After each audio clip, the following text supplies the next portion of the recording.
If a woman ever uses the relationship as leverage for her to leave the relationship and dump you because she's not getting what she wants, dump her quicker. Yes. Run. Get the fuck out of there. Yeah. I mean that shit. I mean that shit. You don't negotiate with terrorists. You don't. All right? Let me make sure we're clear on this. If a woman uses ending the relationship, dumping you because she can't get whatever the hell she wants.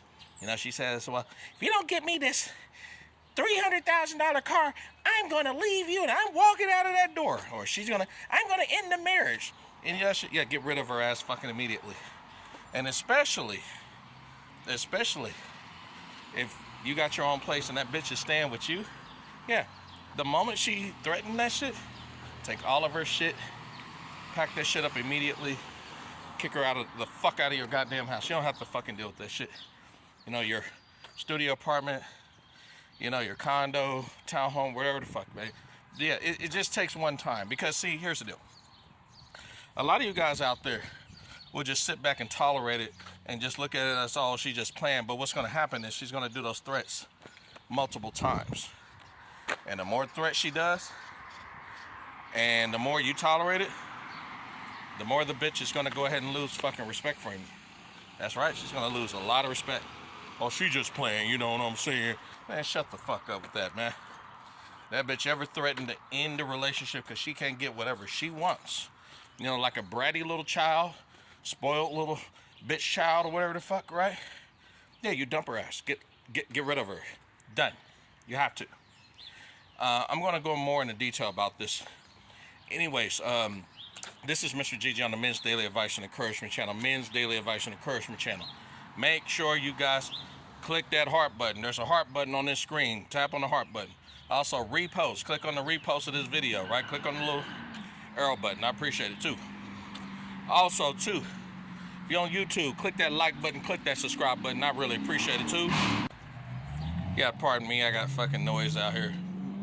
You know, these people out here like to rev up their vehicles and all that shit and try to floss and shit. So, also, too, repost this video, share the video, and click on that like and subscribe button on YouTube. And on Rumble, you already know what to do. Follow me on Rumble. My link is right there on TikTok inside of my profile. Just click on the Rumble link, create a free profile, and we're good to go. Thank you guys so much. I appreciate it. Anyways, so I was watching on YouTube, and I watch a lot of Stoicism videos on YouTube, but what I've seen interesting was there was some animated Stoicism videos on Stoicism, and it was in the form of adult animation. I found them very fascinating, and they were showing high-value men and average guys, right? Where they showed a series of incidences where when the guy was like broke, struggling, you know, with a faded jacket like I got, or, you know, staying in his mom's house in the basement, and he was working on his career, working on his degree, working on his business, and at those times, the woman will actually stay in his life, I don't know, 6 months, 2 years or whatever, and then ends up using hypergamy, saying she's not happy, and ends up leaving. I've seen that shit. And then when the guy, you know, makes that serious come up, and I don't know, he's one of the co-owners of AMC Theaters and owns, you know, a couple Home Depots, 3 fucking goddamn Walmarts, 10 7-Elevens, and I don't know, 1 rodeo. Then that's when the bitch want to come back around snooping, you know, talking about I miss what I had and now I can see whatever, you know, now the come up that came, you know.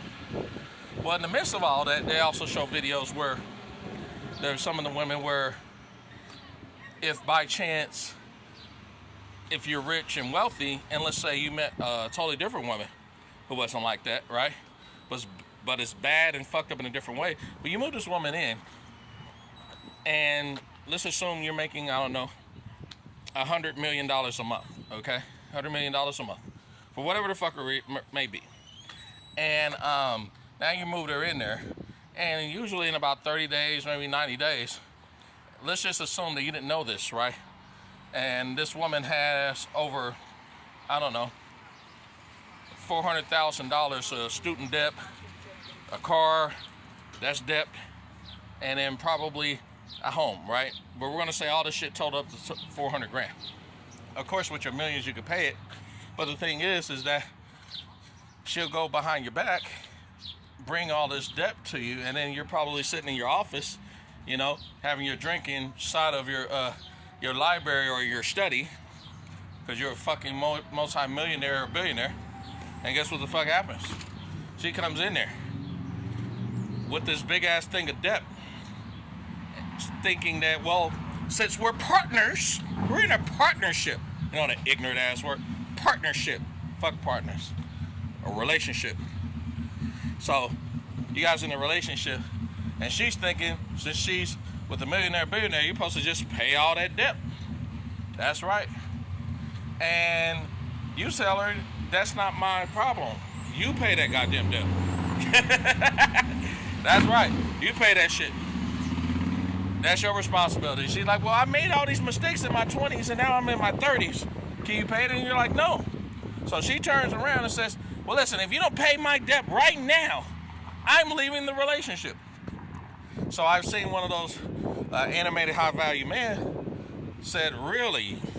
You're going to leave the relationship? Yeah, and what the fuck you think he did?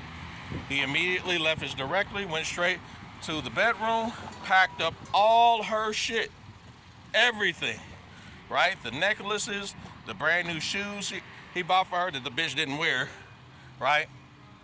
All that shit, right? He took the gold chains, all that shit, he packed all that goddamn shit up or whatever, right?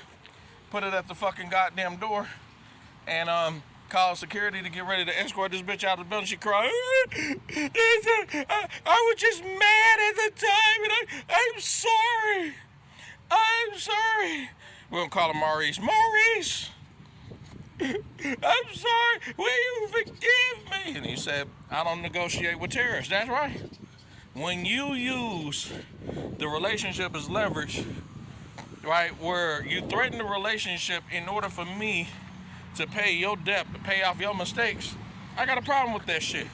So, and then on top of that, when you say you leaving, I'm just doing what you said. Oh, you're gonna leave? Okay, I'll help you leave. Fuck that.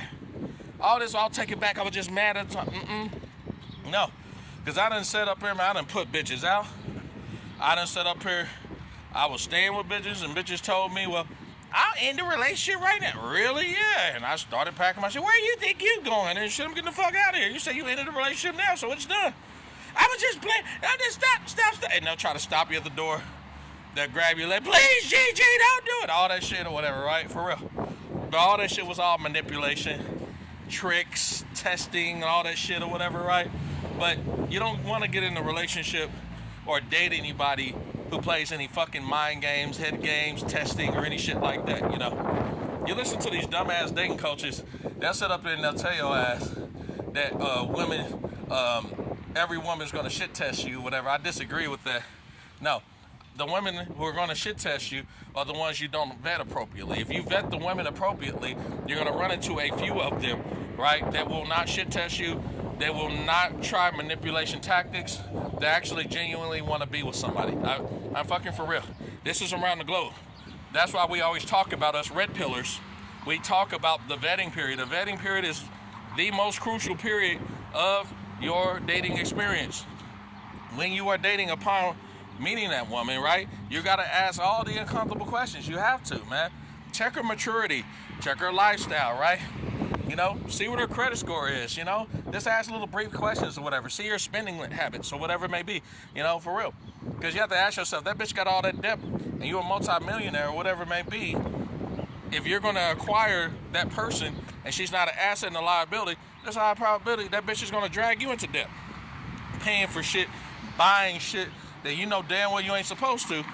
And in her fucked up mind, well, I'm with them. He got it like that. You supposed to. You're my partner. You're my provider, you bitch. No.